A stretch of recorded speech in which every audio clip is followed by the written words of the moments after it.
Do you ever find yourself in situations where arguments with your husband or your boyfriend or partner just get out of control? They start spiraling and you don't know how to get them to stop. Maybe you've reached a point where communication is really difficult between you and your partner because these arguments get out of control. You can't stop them and you want to avoid them, right? You want to avoid feeling those negative feelings that come along with having an argument where maybe words are said that you don't really mean, or there are words that are expressed that you can't take back. So at this point, you guys are really careful about what you talk about to not start an argument. Well, in today's video, I'm going to share with you what to do when an argument started and how to prevent it from really spiraling out of control. What can you do to contain it? So maybe you haven't been able to avoid the argument altogether, and I recorded a video on that. So watch it appear or up here. I don't know where it's going to appear.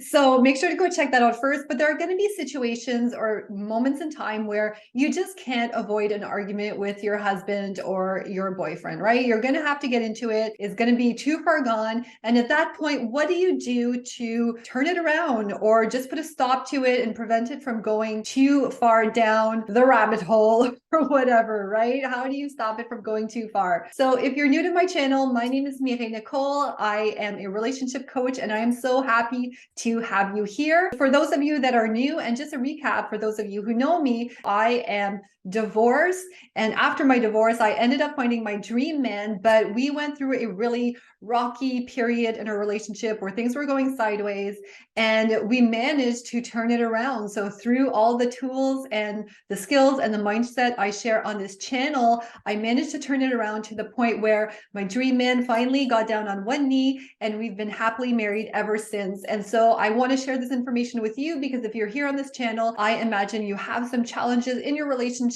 or you're not quite at your happily ever after in your fairy tale ending when it comes to your love life, and I want to help you get there. Okay, so I'm going to actually share these tips with you by sharing a personal story of mine when it comes to arguments with my husband. So back then boyfriend, and I still use these skills right now that he's my husband and things are going really good. These are skills, these are tools for communication, for arguing, for negotiation. You're just going to use forever in your relationship. This is what keeps things solid and loving and fulfilling in a relationship. So I'm going to share a story with you to really help illustrate kind of what to do. And then after the story, I'm going to break down these 3 steps for you so you can apply this to your own personal situation. So my husband and I used to argue all the time about kind of like world issues and politics and stuff on the news. So I tend to be someone who's very much, at looking at all points of view. I love looking at the other side of the coin all the time. I love going down the rabbit hole. I love exploring conspiracy theories. I like getting all the information and really challenging the information that is just given to us a lot of times. I really believe in discernment. I really believe in making up your own opinions. And if you look at some of my earlier videos when it comes to non-toxic living and some of my, health beliefs, then this might not surprise you completely, right? So my husband tends to be a little bit more, the other, let's say the opposite, right? I don't want to say a bit more mainstream. He does view like all different points of views, but he will often, he'll listen more to the news than me. So he'll bring some of these things up in conversation with me so that we can have discussions, right? Because an important aspect of a relationship is to have intellectual intimacy. And I share that in other videos, how intellectual intimacy is, the ability to talk about world events and politics and things that are happening in a way, that increases your bond and your intimacy in your relationship. So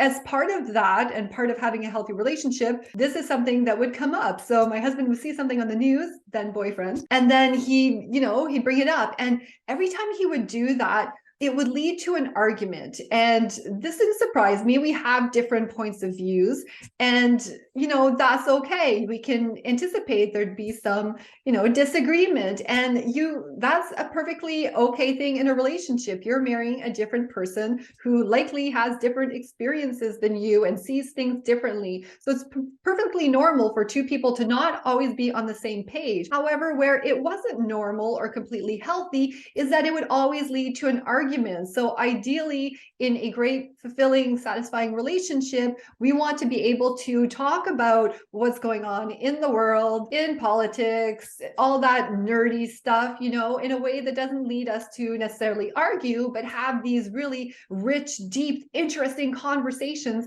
where we get to know each other more. So that was not happening to us. It was going straight to an argument. And this would happen over and over again, to the point where we stopped wanting to have these conversations. And I remember my husband saying at some point, how he found it unfortunate that we couldn't talk about these things, because, like I said, part of a healthy relationship is to be able to talk about these things, even if you disagree, even if you don't see eye to eye. So that was a huge wake-up call for me. So once I started learning these tools and how to really approach arguments, this is where things radically turned around for us. So one day, my husband, even though we knew we'd always argue about these things, he would keep on trying, I guess. He brought up something that was happening in the world.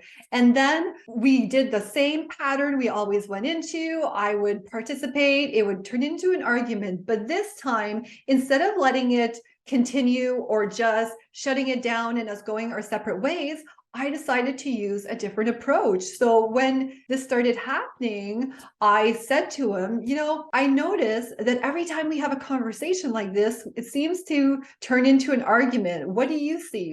How do you perceive it? What do you think? And I started asking questions like that. And this really shifted the whole energy, the whole vibe in the conversation. And I think if I remember correctly, it took a little while for him to kind of open up, right? Because when we get into these negative cycles and patterns, people start clamming up, right? They're careful, they're protecting themselves.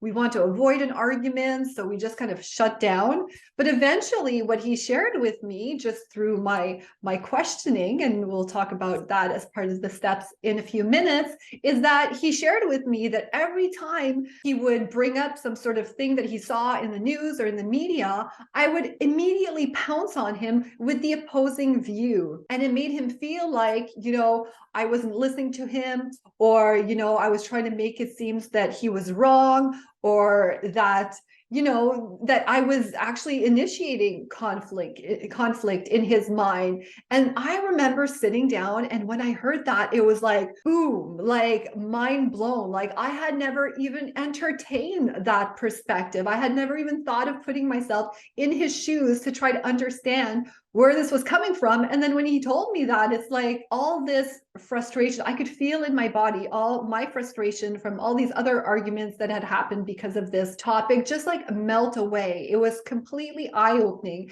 And then we turned the conversation towards that. Now, knowing that, I was able to ask questions. Well, how would you see these conversations going? And we started talking about how we pictured these conversations going into the future, and how this would feel and what this would sound like. And it was completely, I think, for both of us, right? It was just an amazing eye-opening moment. And I started understanding him better. And by understanding someone better, you get to fall in love with them deeper. By understanding someone better, you feel a lot stronger bond, you feel a lot more connected. So this was an amazing experience to have with my husband. And it can be very, very scary to do something like this, but this is where the growth happens in your relationship. This is where you guys actually start connecting at a deeper level and feeling even more, more bonded, emotionally bonded, intellectually bonded in this case. So moving forward, because I had this information, because I followed these steps, I was able to kind of understand what was going on and shift things moving forward, where now we're not scared to have these conversations. We have these conversations all the time. I have to catch myself now, because I had gone into a habit of just jumping in with my opposing view that, I don't even know why I was doing that, right? Sometimes we do these things and it's automatic, and we have no idea until we intentionally break the cycle. We just, throw a wrench in the wheel and we get a different result, or we get more information from our partner, and that raises our self-awareness and awareness of what's going on with him too, right? So now I know in the beginning, and even sometimes I have to catch myself not to jump in with something, but to actually just listen to his point of view. And then we talked about kind of how we saw these discussions going. So now there is more of a, structured approach, and not to make it sound unromantic, that there's a process now to having discussions and stuff like that, right? That's not what I mean. But I'm going in there more intentional about what I say and what I do, and really understanding him and having a conversation that's really a two-way street that honors the both of us. So let me break this down to you in terms of 3 steps to what to do when you're in the argument, how to keep it from spiraling out of control and getting to the point where, you guys get really mad at each other. Maybe you're saying things that you don't mean, and you've got all the emotions really running high. So number 1, and as you'll see from my story, you want to start by asking questions. This is a great way to really get to the bottom of what's going on. And also, it's one of my favorite tools also when I'm not feeling very emotionally intelligent and I'm feeling very anxious or upset and I'm really in all the feels and I don't know what to do. Asking questions is a great way to just keep me grounded, keep me focused, and really just put the focus away from me and back on him, so that I can collect myself too. So number 1, you'll want to ask questions, and you'll always want to ask it in a way that's not, interrogating him, right? It's just, I noticed, or I'm curious, or it seems that every time we argue, this happens. What do you think? And really using that warmth, that feminine energy to really just open a conversation, open a dialogue with him. Number 2 is to listen. This is such a big skill. I know everyone talks about, communication in terms of listening more, and it sounds easy in theory, but in practice, it can be very difficult. And I know a lot of times I work with women and they start implementing some of the tools. And then as soon as, the argument starts spiraling out of control, instead of staying in this listening mode, right away, they start adding to the conversation. And then they don't understand why they're not getting the results, right? We want to really listen. So when I did this in the story I shared, I just listened. I wasn't going there with any agenda other than to understand him.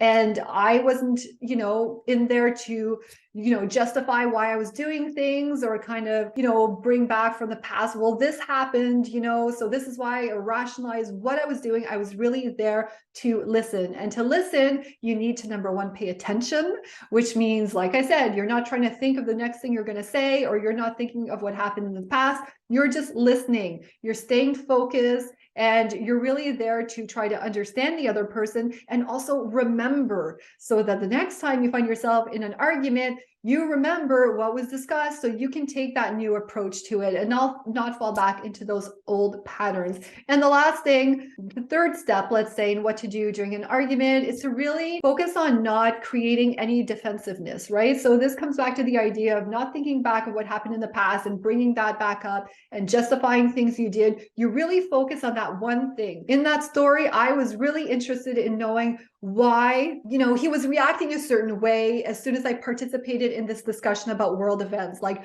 that's all I cared about. I didn't care about justifying myself. I didn't care about, like I said, what happened in the past. That's all I wanted to know. And I kept it short and concise. I asked the question. I stopped it there. He gave me an answer. I received the answer. Thank you. My work is done. And then I can go reflect on it, right? Then start using your tools if you want to go journal or talk to a friend or whatever you need to do to get it off your chest. With your man, just keep it short, keep it concise, get to the root of the issue in the moment.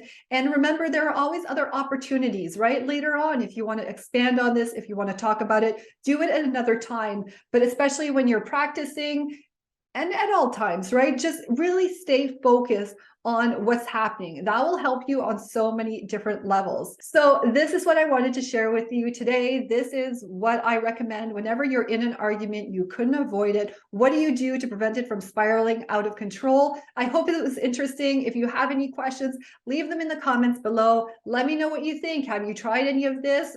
Do you have anything that hasn't worked out that you'd like me to help you troubleshoot? Let me know in the comments or reach out to me. I love hearing from you guys and knowing what it is that you guys struggle with, so I can do more videos that will help you in your love life and have your happily ever after. All right, thank you so much for watching, and I will see you in the next video. The next one you're going to want to watch after this is going to be, what do you do after an argument? I'll link it up here when it's ready. If it's not ready when you're watching this, make sure to watch my video on avoiding the argument.